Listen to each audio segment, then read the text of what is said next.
Imagine this. It's 2004 and you're in the mood for some martial arts action. So, you pop a Jet Li DVD into your PlayStation 2, let's say Fist of Legend or Once Upon a Time in China. Or maybe you grab Sony's exclusive Rise to Honor and become Jet Li rather than just watch him. I have to commend the game's commitment to this fantasy. Even its main menu looks straight out of a home DVD release, complete with a multi-page chapter select and special features. The dedication doesn't stop there. Rise to Honor fully embraces the idea of being a playable Hong Kong action movie.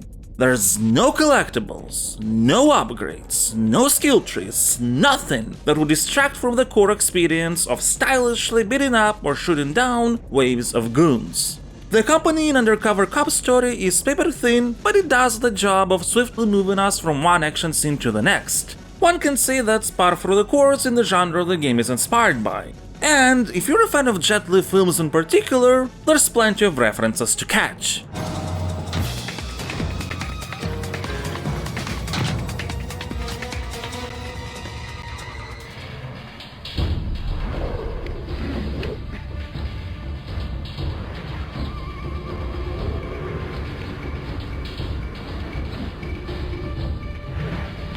Although I wouldn't have minded if Rise to Honor was a little bit less authentic to its source of inspiration by having, actually good acting. Hey, there you are! They call your name at the ceremony, so I accepted for you.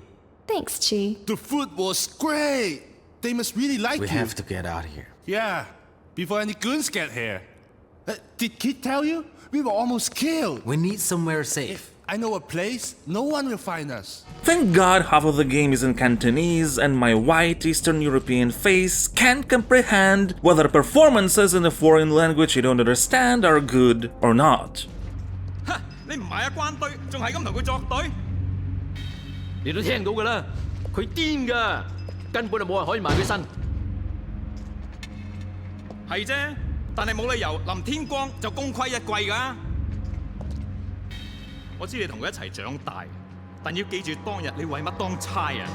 就係要阻止呢啲江湖仇殺。Of course you can turn on full English dubbing, but why do you hate yourself? The most intriguing part of Rise to Honor's attempt to mimic Jet Li's fight scenes, especially those iconic one versus many moments, is its control scheme. Face buttons are not used at all. Instead, combat revolves around slapping the right stick in the direction of enemies. And yes, slap is the actual term the game uses. The type and length of your combos depend on the rhythm of your slaps. R1 lets you block and dodge, combining it with a slap grabs enemies, L1 activates adrenaline mode, and pressing both R1 and L1 while slapping counters enemy attacks. But there's no penalties for poorly timed counters, so you can just spam it as long as the stamina bar is not empty.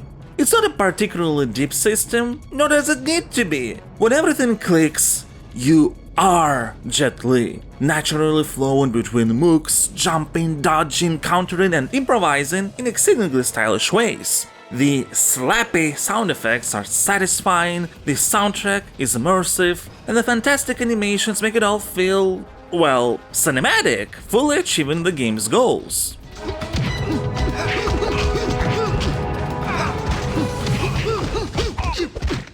The problem is, it doesn't always click. And the further you get into this relatively short 3 to 5 hour experience, depending on how many times you die, the more it doesn't. First off, Jet's attack reach is all over the place because the hitboxes are strictly connected to animations. You have barely any control over which move plays, and neither Jet nor his enemies try to adjust their positioning for smooth gameplay. There's no magnetism towards bad guys, so even when they're close, you'll end up beating the shit out of air more than out of them. It's especially disheartening when you pull off an awesome move with a partner, only to have it rendered pointless by most enemies around you standing just ever so slightly out of reach. Then, there's the matter of consistency, or rather, lack of it. Problem 1. Not all objects or environments that should have actions assigned to them actually do. Every action that's not related directly to stick slapping is contextual, activated with R1. They range from jumping over obstacles to throwing chairs at enemies. In segments like chase sequences, due to their linearity, the game makes sure every obstacle has the right trigger. But in more open combat arenas? Not so much. For example, you can do a stylish wall jump attack which is great for crowd control, except not all walls have the proper action assigned, so sometimes it's impossible to do the move. Problem 2. Missing mechanics. There is no way to interact with enemies who fall onto the ground, as such should any part of your combo trip them, there is not much you can do until they get back up. Also, while most enemy grabs can be countered, some, like the ones where a brute picks you up to throw, seem impossible to escape. If there is a counter, I have no idea what it is, nor do I understand how to dodge that grab. The most irritating example concerns melee weapons. When fighting barehanded, you can initiate attacks while running, but the moment you pick up a weapon or two, you have to completely stop before attacking, killing the flow. Problem 3. Inconsistency in existing mechanics, especially blocking. Sometimes it simply doesn't register if Jet is mid-animation, making it hard to smoothly transition from offense to defense. Countless times I'd start holding R1 before an enemy attack landed, but would still get hit because Jet's in the middle of another move. This gets particularly frustrating later when difficulty ramps up and enemies start stun-locking you with their combos. These issues become even worse during boss or mini-boss fights, which usually rely on strict strategies that are often unclear without trial and error. For example, one boss is unbeatable unless you specifically attack him exactly 3 times and then dodge. Or throw a melee weapon at him to stun, which can take a while to figure out, especially considering that throughout the game you don't have a lot of weapons to throw in the first place. I understand the necessity to create special enemies in an otherwise free-flowing battle system, and can appreciate the attempt to add a puzzle-like element to boss fights, but they do not work in the context of not understanding whether any particular problem lies with you or the game.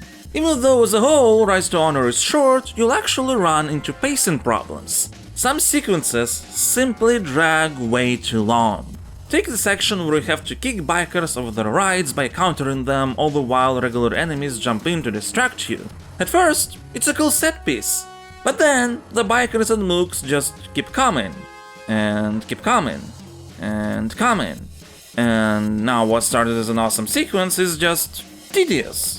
The same goes for shooting and stealth sections. Gunplay is simple. Hold R2 and push the right stick to shoot, L2 to target interactables like explosives, and adrenaline mode for cool slow-mo dives. These sections add variety, but some just overstay their welcome.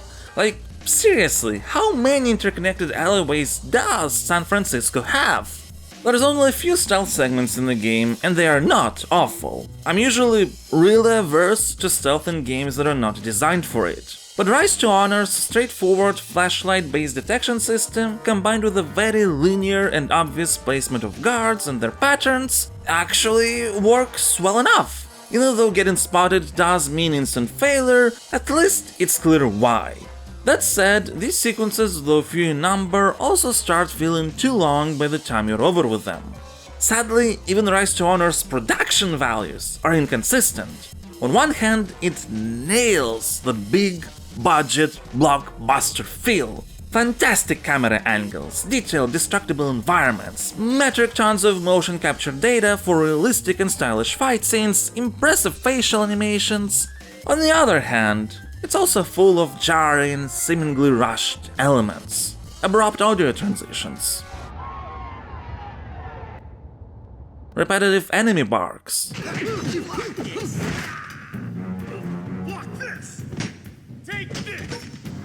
even boss laughter tends to repeat the same audio sample over and over.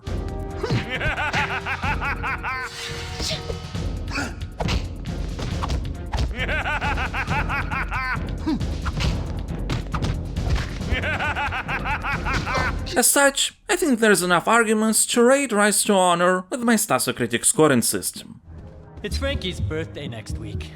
He wants that Rise to Honor game. Oh yeah, I saw the commercial for that one. It looks really good. Susie won't get it for him unless he gets an A on his biology final. Buy it anyway. Frankie's a smart kid. Susie would kill me. What a wimp. Holy! Stasocritic is divided into 5 different categories of various weights, each having a range of scores from 0 to 10 with their own criteria. The first category is design, with the biggest weight, that of 4, as how a game is played and structured defines our experience the most. I will assign a 6. Rise to Honor has a very solid foundation for the purposes it wants to achieve. It's just there's all these smaller problems spread throughout the experience that might not be big on their own, but collectively hold the game back quite a bit. The right-stick combat scheme feels wonderful and empowering when it works. The action set pieces are exhilarating when they don't overstay their welcome. Rise to Honor doesn't need anything from the systems it decided to not incorporate for the purposes of its direction. Upgrades, complex button combinations, collectibles, and stuff like that wouldn't do much to significantly improve the experience. But also, the final product sadly doesn't push far enough for what it does have to work in a consistently engaging way. That's why I should move on to emotions, a category with a weight of 3 that's all about personal feelings that are also very important. I will assign a 6 as well. I can't say that all the time spent with Rise to Honor has been consistently enjoyable. In fact, there were some moments when I was just ready to rage quit. At the same time, I was really intrigued by the game. I liked what it was going for, I think the gameplay has potential, and at least the first third of the game in Hong Kong was consistently enjoyable, so there's that. Next we have Cohesion, which has a weight of 2 and focuses on how well a game connects all of its different aspects into a singular, holistic experience. I will assign a 7. Rise to Honor has a strong fantasy of recreating a martial arts movie to the point of making its menus look like ones from a DVD home video release, and the game's mechanics and structure perfectly fit that direction. That being said, the issues I've mentioned with inconsistencies, pacing, lack of certain interaction triggers on various objects, all that sort of ruins the illusion somewhat. It reveals that ultimately this is a game that has a number of arbitrary decisions, because that's just how it works, and that's why I don't feel like I can assign a higher score. Now we get to context, a category that's about everything related to writing, narrative, character arcs, all that kind of stuff. We barely have discussed anything related to that because, honestly, it really doesn't matter in the grand scheme of things, but I will assign a 5.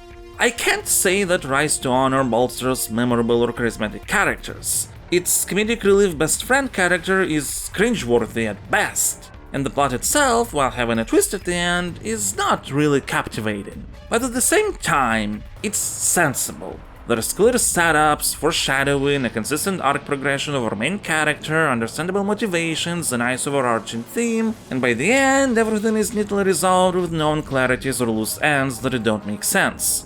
The story might not be particularly memorable or engaging in its own right, but it's structured well and does its job, so what more does a game need, right? Finally, we have aesthetics, a category that's all about pleasing the senses. I will assign an 8.